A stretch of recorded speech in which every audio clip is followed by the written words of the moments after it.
नमस्कार दोस्तों, स्वागत है आप सभी का आपके अपने YouTube चैनल में जिसका नाम है बोर्ड एग्ज़ाम ऑफिशियल।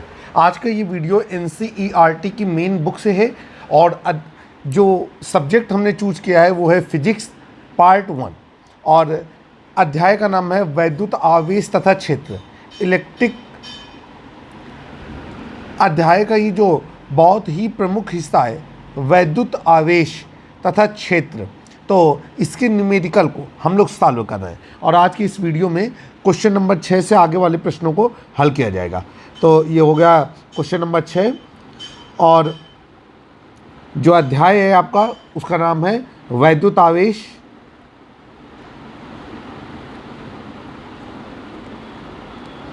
एवं क्षेत्र।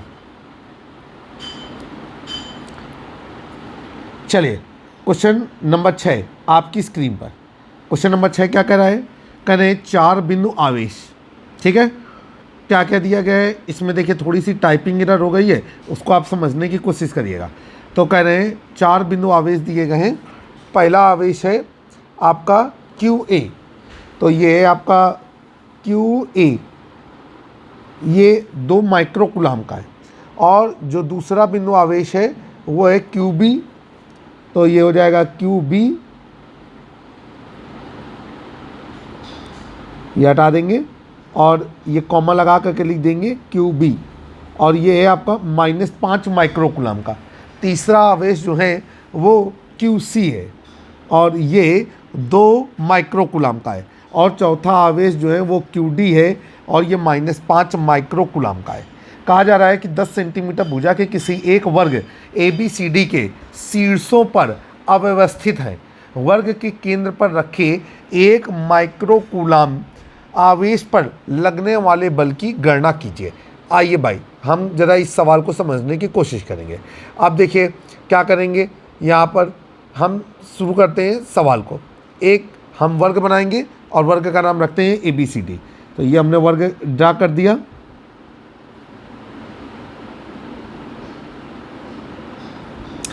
और नाम कर दिया ABC और ये हो गया D। इसके बाद हमने इनके विकर्णों को मिलाया कुछ इस तरीके से और ये विकर्णों को मिलाया। अब इसके बाद हम आगे चलेंगे। ये है आपका FOA, ये है आपका FOD, ये है हमारा बिंदु O और इधर लग रहा है FOC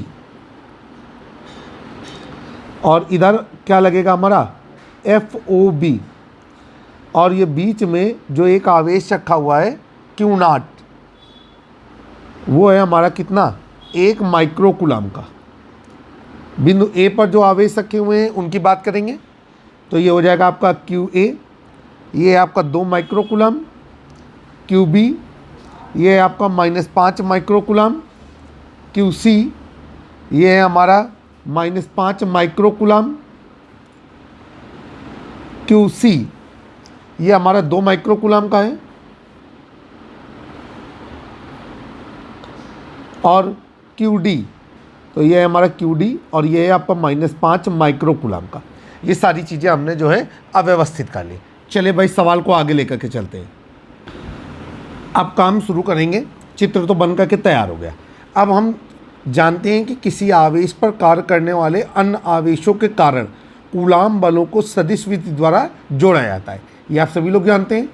वर्ग के केंद्र पर जो आवेश Q0 रखा हुआ है 1 माइक्रोकुलाम का, ये चारों आवेशों QA, QB, QC और QD के कारण कूलाम बलों के सदिश योग के बराबर हो रहा है। आइए अब यहाँ पर जो है शुरू करते हैं। ये वर्ग की भुजा कितनी है? वर्ग की भुजा 10 सेंटीमीटर है, तो यहाँ पर हो गया 10 सेंटीमीटर। ये हो गया हमारा 10 सेंटीमीटर। ये भुजा भी हो गई हमारी 10 सेंटीमीटर और ये वाली भुजा भी हो गई हमारी 10 सेंटीमीटर। चलिए भाई आगे चलते हैं। अब यहाँ पर हो जाएगा, लिखेंगे कि जो आपका यहाँ पर OA, OB, OC और OD है वो क्या होंगी, उसके बारे में थोड़ी सी कल्पना करते हैं। तो यहाँ पर हम लोग लिखेंगे सबसे पहले कि पाइथागोरस प्रमेय से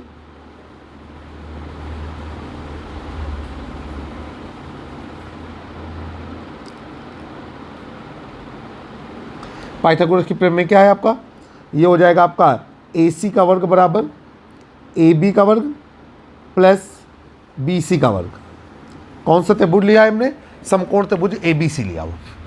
अब फिर AC का वर्ग, तो ये हो जाएगा आपका AC का वर्ग बराबर AB का वर्ग, तो ये हो जाएगा आपका 10 का वर्ग प्लस BC का वर्ग, तो 10 का वर्ग, और ये हो जाएगा आपका AC का वर्ग बराबर 100 धन 100 और AC का वर्ग बराबर ये हो जाएगा आपका 200।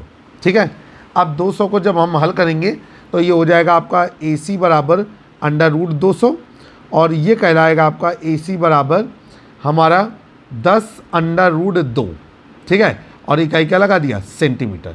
अब यही हमारा हो जाएगा OB, नीचे लिखेंगे इसलिए ये था आपका AC और ये BD, इसलिए BD भी यही होगा क्योंकि जो वर्ग का विकर्ण होता है वो समान लंबाई का होता है। तो ये हो जाएगा आपका 10 √2 सेंटीमीटर। अब नीचे हम लोग लिखेंगे चूंकि चित्र को देखेंगे और ये क्या है आपका, ये आपका OA बराबर OC बराबर AC/2 बराबर 10 √2/2 बराबर 5 √2। नीचे हो जाएगा आपका OB बराबर OD बराबर BD/2 बराबर 10 √2/2 और ये हो जाएगा आपका 5 √2 सेंटीमीटर। ये सारी चीज़ें आपके पास आ गई हैं। अब हम लोग शुरू करते हैं। यहाँ पर हम लोग क्या करेंगे, सवाल को हल करने के लिए हम यहाँ पर निकालेंगे एक एक करके चीज़ों को। लिखेंगे कि आवेश QA, चित्र को तो आप देख ही चुके हैं, तो यहाँ पर लिखेंगे आवेश QA बराबर 2 माइक्रोकूलाम के द्वारा Q0 बराबर 1 माइक्रोकूलाम पर लगने वाला बल।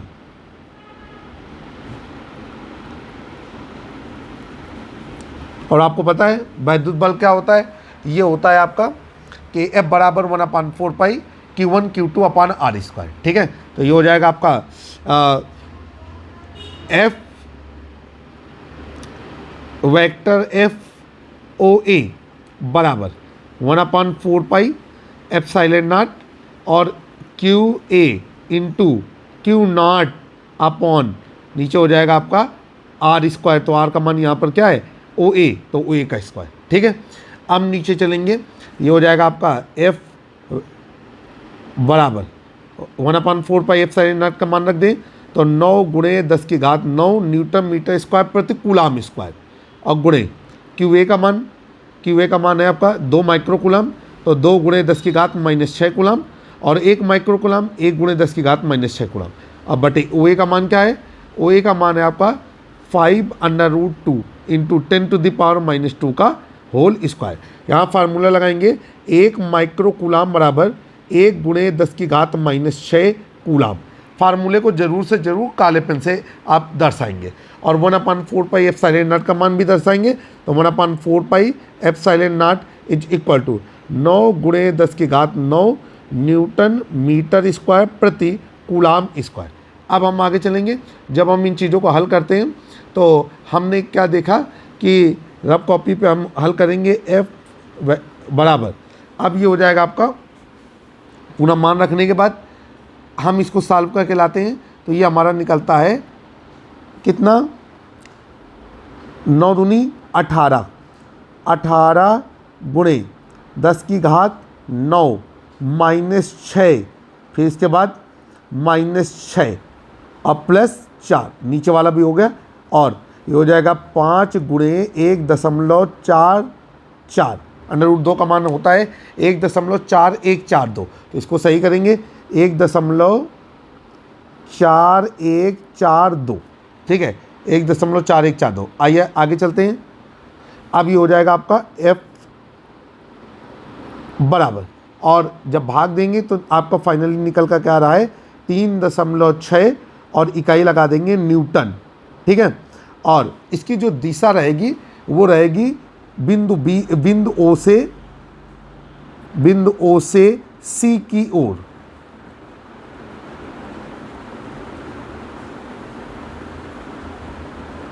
ठीक है, चले भाई, अब हम लोग आगे चलेंगे। अब हम फिर से चित्र को देखेंगे और हम देखेंगे कि ए के अपोजिट कौन सा बिंदु पड़ रहा है, सी। तो यहाँ पर हम लोग लिखेंगे कि QC बराबर -2 कूलाम, QC बराबर -2 माइक्रो कूलाम के कारण Q0 बराबर 1 माइक्रो कूलाम पर लगने वाला बल।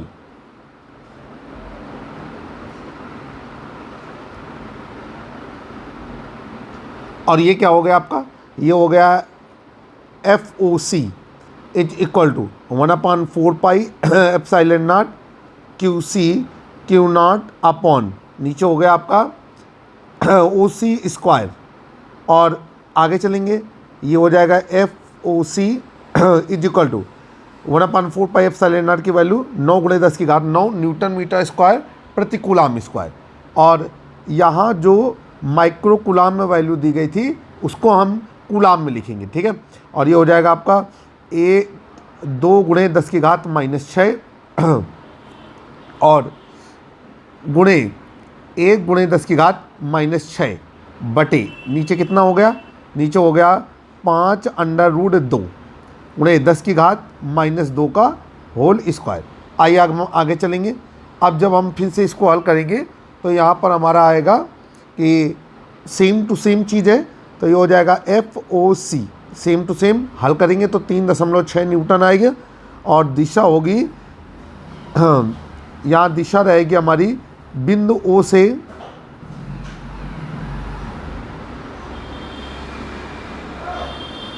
A की ओर, जैसा कि हमने आपको चित्र में समझाने की कोशिश की है। ठीक है, चलिए भाई, अब हम लोग क्या करेंगे, यहाँ पर हम आगे चलते हैं। देखिए, आई होप कि सवाल आपको अच्छे से समझ में आ रहा होगा। अब यहाँ पर हम लोग चलेंगे,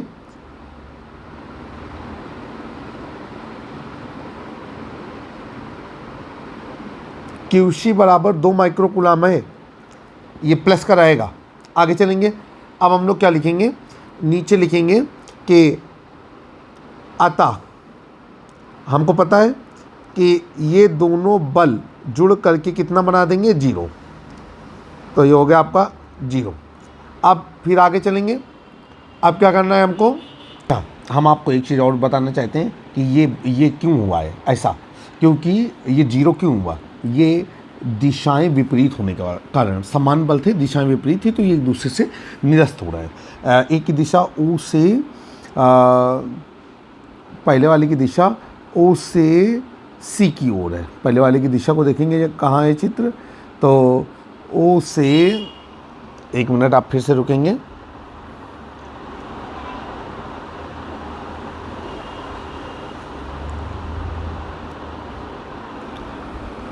O से C की ओर। ठीक है, और दूसरे वाले की जो दिशा है वो किससे है, O से A की ओर। तो इसी वजह से विपरीत दिशाएं होने की वजह से, तो यहाँ पर लिखेंगे विपरीत दिशा के कारण।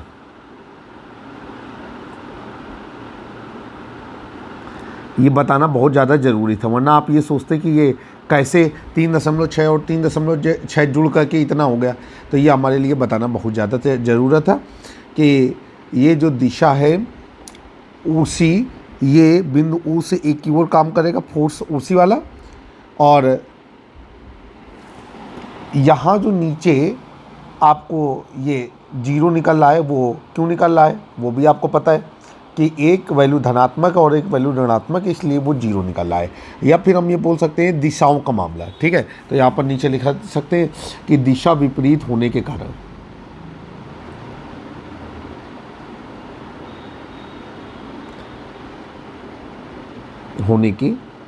आइए आगे चलते हैं। अब हमको क्या करना है, यहाँ पर चलेंगे, नीचे लिखेंगे अतः नेट बल, अतः कुल बल, और कुल बल F बराबर क्या हो जाएगा आपका, ये हो जाएगा आपका FOE plus O B plus F O C plus F O D. और हमको पता है कि इनकी वैल्यू 0 धन 0 के आधार पर क्या हो जाएगी, 0। ठीक है, तो ये आपका आगे लगा देंगे न्यूटन। तो आपका आंसर आया कि शुद्ध बल या नेट बल का मान 0 है।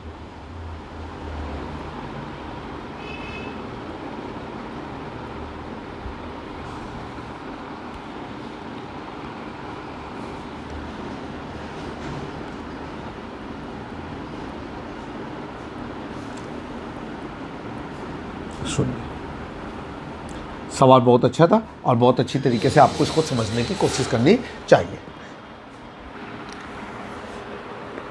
काफ़ी जो फिजिक्स होती है काफ़ी कॉम्प्लिकेटेड होती है। थ्योरी अगर आपने अच्छी तरीके से नहीं समझ रखी है तो न्यूमेरिकल लगाना काफ़ी कठिन होता है। जैसे कि यहाँ पर FOB और FOA इनको जोड़ना, ठीक, ये सब चीज़ें आपको समझनी पड़ती हैं कि दिशाओं के विपरीत होने का मामला, दिशाओं के समान होने का मामला क्या है। जल्द ही एक नए वीडियो में फिर से मुलाकात करेंगे।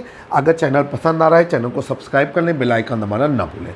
ये चैनल कक्षा 9, 10, 11, 12 के भौतिक विज्ञान और रसायन विज्ञान के न्यूमेरिकल, केमिकल इक्वेशन और तमाम ऐसी चीज़ों को लेकर के आपके सामने आता है जो आपके बोर्ड एग्जामिनेशन के लिए महत्वपूर्ण हो। जय हिंद, जय भारत।